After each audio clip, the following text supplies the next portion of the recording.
The journey begins at a place where the familiar world ends. A narrow opening appears between two crumbling walls. It is less a doorway and more a crack in the fabric of the city. To step through it is to leave the known behind. The air changes instantly. It grows thick with the scent of wood smoke, damp earth, and 1,000 untold stories. The roar of distant traffic fades, replaced by a symphony of closer, more intimate sounds. A low hum emanates from the labyrinth ahead, a sound of life lived at close quarters. It is a world that breathes, a living organism hidden in plain sight. Inside, the light shifts dramatically. Sunlight struggles to pierce the dense canopy of makeshift roofs and tangled wires. It arrives in sharp, brilliant shafts, illuminating dust motes, dancing in the air like tiny golden insects. The path forward is not a street, but a winding artery, a channel carved through a dense jungle of homes. The walls on either side are a mosaic of corrugated tin, weathered wood, and stretched blue tarpaulin. They press in close, making the sky seem like a distant memory. Every step deeper into this maze is a step into a different reality, one governed by its own rhythms and its own unwritten laws. There is a sense of being watched, not with malice, but with a quiet, steady curiosity. Faces appear in darkened doorways, their expressions unreadable. A child's laughter rings out, sharp and clear, before vanishing as quickly as it came. The ground underfoot is uneven, a mixture of packed earth and broken paving stones. One must tread carefully here. This is not a place for the hurried or the unwary. It demands a slow, deliberate pace, an attention to the smallest details. The very act of walking becomes a kind of conversation with the environment, a negotiation with the space itself. A sudden gust of wind funnels through the alley, carrying with it the metallic clang of a loose sheet of tin. It sounds like a warning, or perhaps an invitation. The path splits, offering a choice between two equally mysterious passages. There is no map here, no guide to show the way. The only option is to follow the flow of life, to trust the currents of this immense hidden river. And so, with a deep breath, we venture further into the heart of this forgotten world, drawn by the promise of the extraordinary life that thrives within its depths. If you found this journey as captivating as we did, make sure to subscribe to our channel for more in-depth explorations and untold stories from around the world. Your support helps us bring these hidden worlds to light. This is a city built not of concrete and steel, but of ingenuity and resilience. Every structure is a testament to human creativity. Walls are crafted from discarded shipping pallets, patched with brightly colored plastic sheets that glow like stained glass when the sun hits them. Roofs are a patchwork of rusted metal, held down by old tires and heavy stones against the powerful winds that sweep across the plains. It is a landscape of improvisation, where nothing is wasted and everything has a purpose. The result is a sprawling, organic architecture that seems to have grown out of the earth itself. From a high vantage point, the sheer scale of the settlement becomes clear. It stretches to the horizon, a vast sea of rooftops shimmering under the hazy sun. The colors are astonishing. Deep blues, vibrant reds, and sun-bleached yellows create a tapestry of incredible complexity. It is not a scene of chaos, but of a unique and powerful order. The narrow alleyways that crisscross the landscape are like veins, carrying the lifeblood of the community. People move through them with a practiced grace, their movements economical and precise. This is a world in constant motion, a hive of ceaseless activity. The air is alive with the sounds of creation. The rhythmic tap-tap-tap of a hammer on metal echoes from a nearby workshop. The whir of a sewing machine drifts from an open window. Here, industry is not confined to factories. It is woven into the very fabric of daily life. Men and women work with focused intensity, their hands skilled and sure. They are sorting, mending, and creating, transforming the cast-offs of one world into the essentials of another. Their labor is a quiet, dignified dance, a daily act of defiance against scarcity. Even the ground tells a story. It is a layered history of what has been brought in, what has been used, and what has been discarded. Shards of pottery, fragments of plastic, and worn-out textiles are embedded in the earth like fossils in ancient rock. A small green shoot can be seen pushing its way through a crack in a concrete slab, a tiny but powerful symbol of nature's persistence. In this city of scraps, life does not just survive, it finds a way to flourish, to create beauty and meaning from the most unlikely of materials.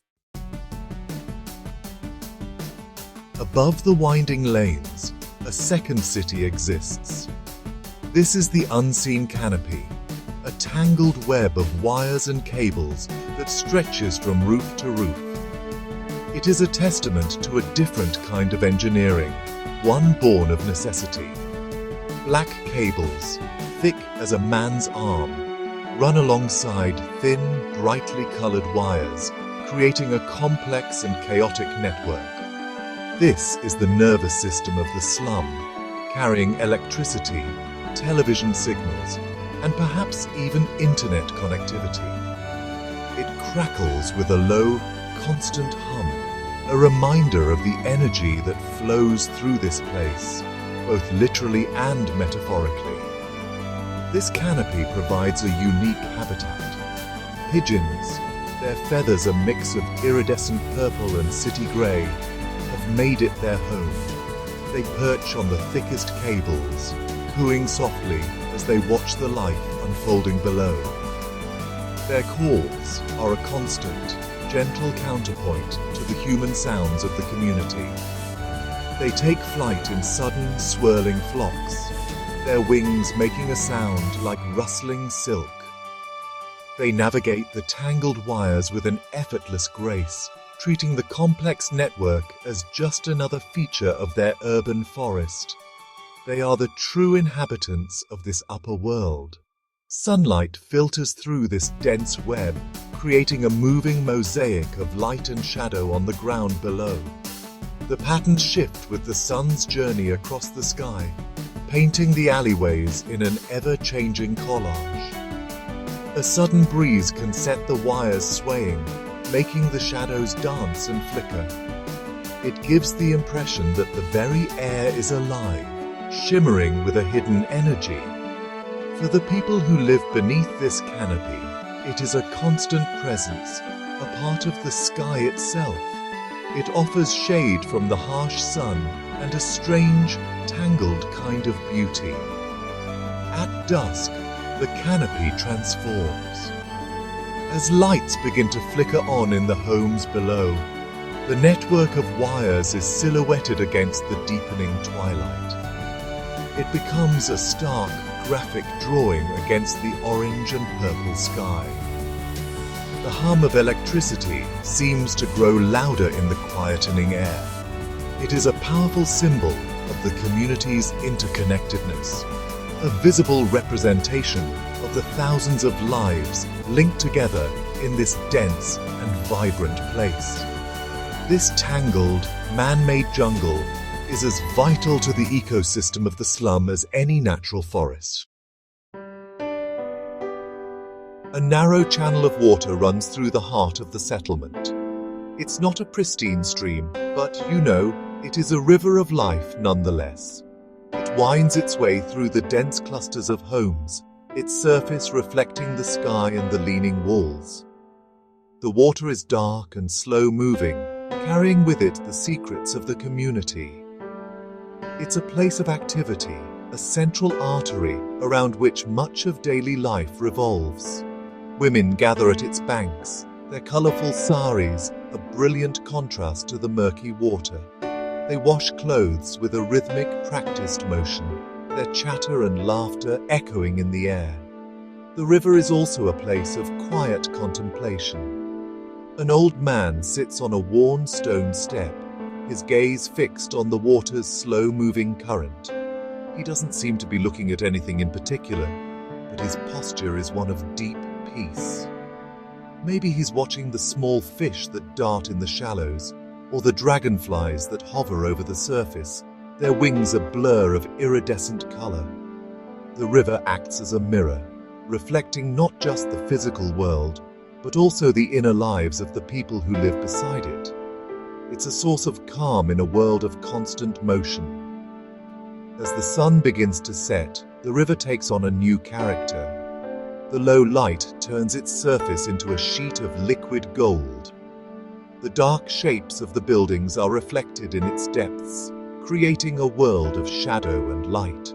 The sounds of the day begin to fade, replaced by the gentle lapping of water against the banks and the chirping of crickets.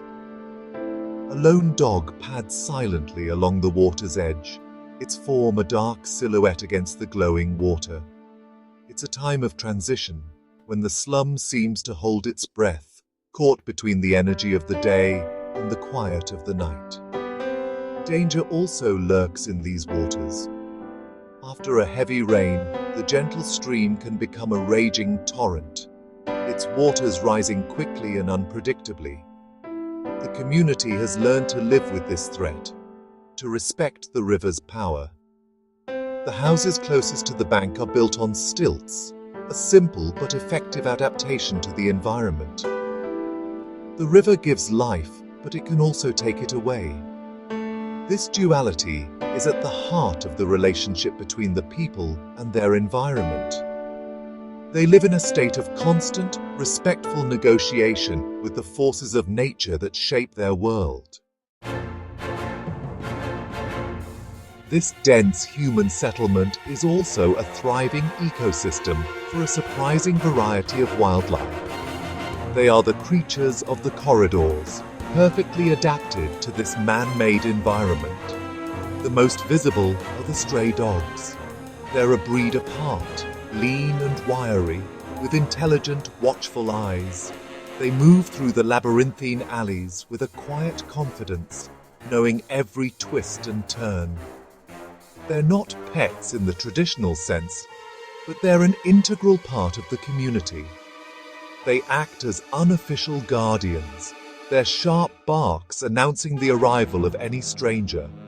High above, black kites circle endlessly in the thermal currents. They're masters of the urban sky, their keen eyes scanning the ground for any opportunity. With a sudden, graceful dive, one might swoop down to snatch a discarded morsel, its movements swift and precise. Their piercing calls are a constant feature of the slum's soundscape, a wild and lonely cry that echoes over the rooftops. They are a link to the untamed world beyond the city, a reminder of the wildness that persists even in the most densely populated of places. Their presence adds a layer of drama and suspense to the sky. In the shadows and crevices, smaller, more secretive creatures make their homes. Geckos cling to the walls, their patterned skin providing perfect camouflage. They emerge at night to hunt for insects drawn to the light of a single bulb. Rats, the most successful of urban survivors, navigate a hidden network of tunnels and drains. They're rarely seen, but their presence is felt, a silent, unseen population sharing the space. These creatures are not pests, they're fellow inhabitants, each playing a role in this complex and interconnected web of life. The relationship between the people and these animals is one of coexistence, a kind of unspoken truce. A child might leave out a bowl of water for a thirsty dog. A woman might toss a scrap of chapati onto the roof for the birds. There's an understanding that this space is shared. This acceptance of other forms of life is a quiet testament to the community's deep connection to their environment. They see themselves not as masters of this world, but as one part of a larger, more complex whole, where every creature has a right to exist. As the afternoon sun begins to soften, the sky above the slum comes alive with color and movement. This is the time for kite flying. From countless rooftops, children and adults launch their delicate paper creations into the wind. The kites are a vibrant spectacle, soaring and dipping against the vast blue canvas of the sky. They're red, green, yellow and blue, some simple diamonds, others elaborate shapes resembling birds or dragons.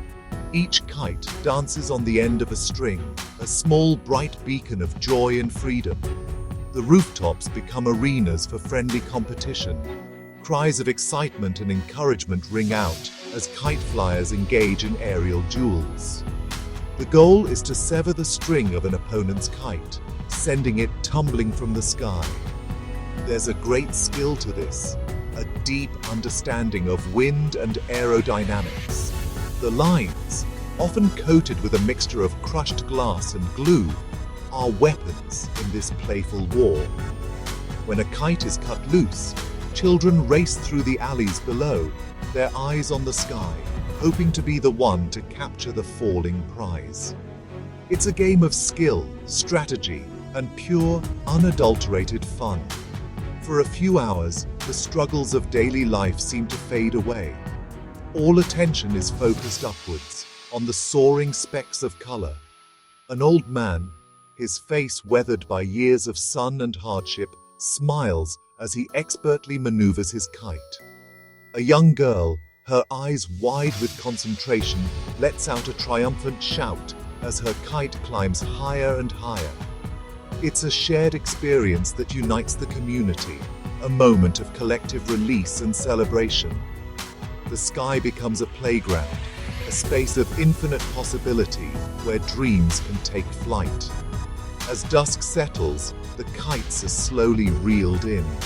The sky, now streaked with the fiery colors of sunset, empties of its paper birds.